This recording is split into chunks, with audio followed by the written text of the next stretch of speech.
বাংলাদেশের সকল গোয়েন্দা সংস্থা জামাতের এমপি এবং মন্ত্রীদের দায়িত্ব পালনকালীন সময় কোনো ধরনের দুর্নীতি ছিল কিনা এটা খতিয়ে দেখার জন্য তন্ন তন্ন করে খোঁজ করেও আল্লাহর মেহেরবানিতে জামাতের একজন এমপি একজন মন্ত্রীর বিরুদ্ধেও একটু তিল পরিমাণ অভিযোগ দাঁড় করাতে সক্ষম হননি, বলেন আলহামদুলিল্লাহ।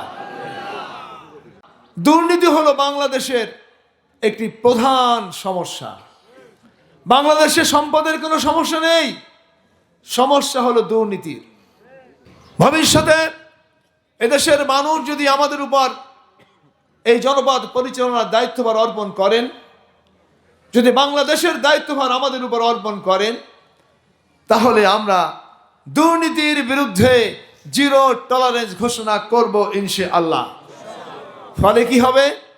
ফলে এই যে হাজার হাজার লক্ষ লক্ষ কোটি টাকা লুটপাট হতো, সেই টাকা দেশের মাটিতে দেশের মানুষের কল্যাণে খরচ হবে।